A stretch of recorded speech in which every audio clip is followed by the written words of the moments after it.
Okay, today we are doing yet another test for convergence, divergence, or we might just end up wasting our time. What do I mean by that? Well, let's start by defining our series. So, right, say we're taking a sum from n equals some constant k to infinity of a sub n, right?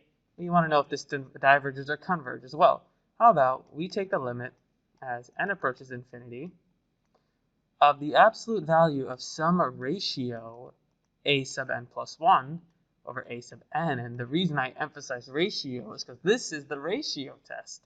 So our limit is equal to L. Now what? Well, if L is less than 1, we can say that our series converges, right?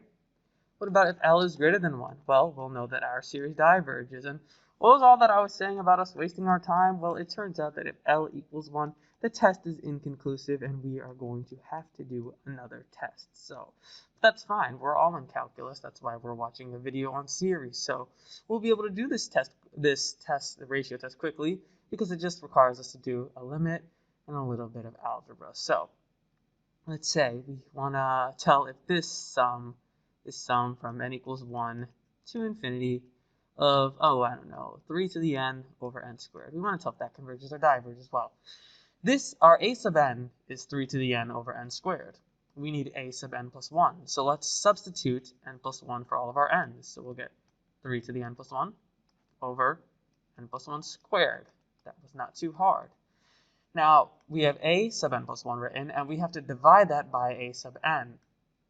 Right now, instead of dividing by a fraction, I'm going to multiply by its reciprocal, and that makes sense, remember, because we're in calculus and we know algebra. So a sub n is what we were given, 3 to the n over n squared, so its reciprocal is just n squared over 3 to the n. Now, again, more algebra, which we all know. 3 to the n plus 1 divided by 3 to the n is just going to leave us with 3. So this is going to become 3 times n squared over n plus 1 squared. Now let's factor our denominator, right?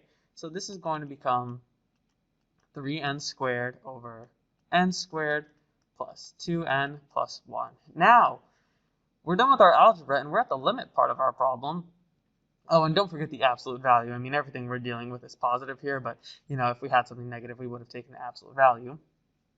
But we're at our limit part here, and again, if we're up to series here in calculus, we already know how to do limits. So we're going to just forget about these terms because they grow smaller than our highest degrees n squared. And we're left with the ratio 3n squared over n squared, right? So that's just 3 over 1, which is just 3. So we get our limit is equal to 3. Now, why don't we look at those bounds we defined right in the beginning? Now, I'm pretty sure L is equal to 3. We just did that whole limit. And I'm pretty sure that 3 is greater than 1.